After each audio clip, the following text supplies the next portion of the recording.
Hi hello ಎಲ್ರಿಗೂ ನಮಸ್ಕಾರ. ಎಲ್ಲರೂ ಹೇಗಿದ್ದೀರಾ? ಇವತ್ತು day 2 of 21 days challenge. As usual ಖಾಲಿ ಹೊಟ್ಟೆಯಲ್ಲಿ ಡ್ರೈ ಆಮ್ಲ ಹಾಗೆಯೇ ಕರಿಬೇವನ್ನು ತಿಂದು ನಾನು ರೆಡಿಯಾಗಿ ಇವತ್ತು ಟ್ರ್ಯಾಕಿಗೆ ಹೋದೆ. ಒಂದು ಸ್ವಲ್ಪ ರನ್ನಿಂಗ್ ಮಾಡಿಕೊಂಡು ಹಾಗೆಯೇ ಒಂದು ಸ್ವಲ್ಪ ಕಾರ್ಡಿಯೋ ಮಾಡಿಕೊಂಡೆ.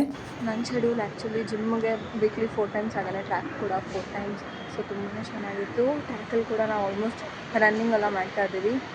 ಹಾಗೆಯೇ ರನ್ನಿಂಗ್ ಜೊತೆ ಆಬ್ಸ್ ವರ್ಕೌಟ್ ಕೂಡ ಮಾಡಿದ್ವಿ. ತುಂಬಾ ಸಖತ್ತಾಗಿತ್ತು. ಸೊ ತಿಂಡಿಗೆ ರಾಗಿ ರೊಟ್ಟಿ ಹಾಗೆಯೇ ಕಾಯಿ ಚಟ್ನಿ ತಿಂದೆ.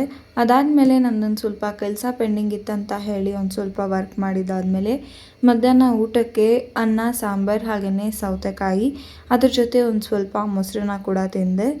ಹಾಗೆಯೇ ಈವ್ನಿಂಗ್ ಒಂದು ಸ್ವಲ್ಪ ಬೋರ್ ಆಗ್ತಿತ್ತು ಅಂತ ವಾಕಿಂಗ್ ಕೂಡ ಹೋದೆ.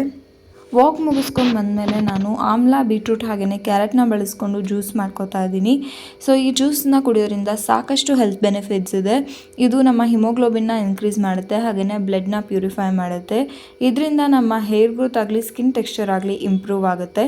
ಹಾಗೆಯೇ ನಾನು 21 ಡೇಸ್ ಕೂಡ ಈ ಜ್ಯೂಸನ್ನ ಕುಡಿಯೋಣ ಅಂತ ಅಂದ್ಕೊಂಡಿದ್ದೀನಿ. ಯಾಕಂದರೆ ಈ ಜ್ಯೂಸನ್ನ 21 ಡೇಸ್ ಕುಡಿಯೋದ್ರಿಂದ ಇದರ ಕಂಪ್ಲೀಟ್ ಬೆನಿಫಿಟ್ ನಮಗೆ ಸಿಗುತ್ತೆ. ನೀವು ಕೂಡ ಈ ಜ್ಯೂಸನ್ನ ಖಂಡಿತ ಟ್ರೈ ಮಾಡಿ. ಹಾಗೆಯೇ ಈವ್ನಿಂಗ್ ನಾನು ಪೀನಟ್ ಚಿಕ್ಕಿ ತಿಂದೆ. ಇದು ಕೂಡ ಮನೆಯಲ್ಲೇ ಮಾಡಿದ್ದು.